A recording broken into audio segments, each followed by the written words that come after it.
kape. Wa panagang. Wala ka panagang. Nga nasa linya sa telepono ang atong mga kauban diri sa DTI. Alright, teka muna ako na ning i-check. Okay. Hello? Hello, So kisa maka Salamat. ang atong makauban karon si Ma'am Milmer Masillones, ang Provincial Director sa DTI Misamis Oriental. Good morning, Ma'am Milmer. Morning, ma'am. Good morning, Bern. Madunggan ko ni Director Masillones, Ben. Madunggan. Ayan, ma'am, kumusta man karon ang iyong pag-check sa mga presyo sa mga produkto karon sa area of responsibility ninyo, labi na sa probinsya? Walay dapat magtaas, ma'am.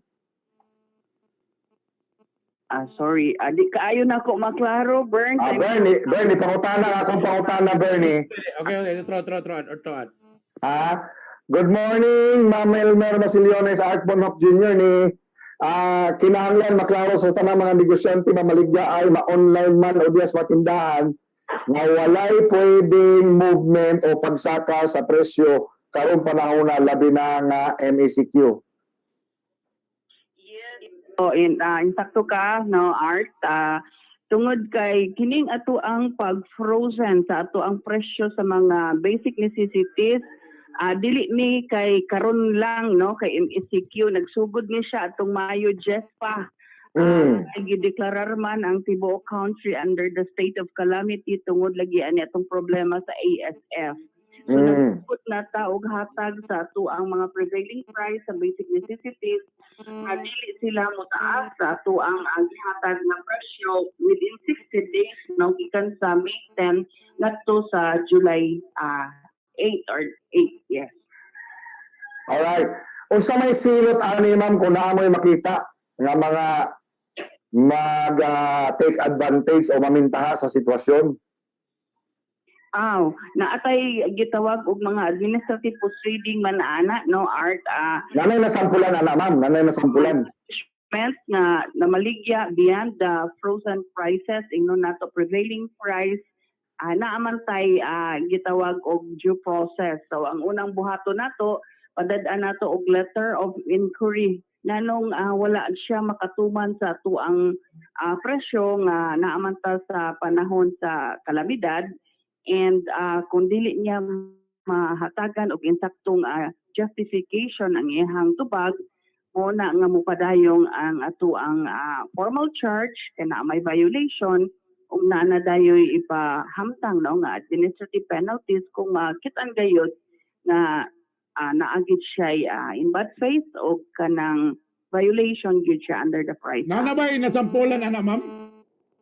Karon gahapon daghan kog napirmahan nga mga letter of inquiries, no, tungod kay sa pagmonitor sa ato ang mga tao na agyoy wala makasubay. So awaiting ta sa ilahang mga formal na tubag para ato ang i-determine whether or not proceed ta sa formal charge, no. Director, napuri lang utana diri, Bern, ba nga tungod kay naay mga malugi ani di ay Bern kay sagaran daw kay kung mosulod silang mga checkpoint na labi na itong mga karne, no? Ang ila o ka mga gulay nangalarya na o nangalata na ang ilang produkto mo na usahay sa sunod nila nga balik ilang i-adjust ang ilang presyo para mabawi ilang lugi itong miagi. Madawat ba ni nga justification, Director Masillones, ma'am?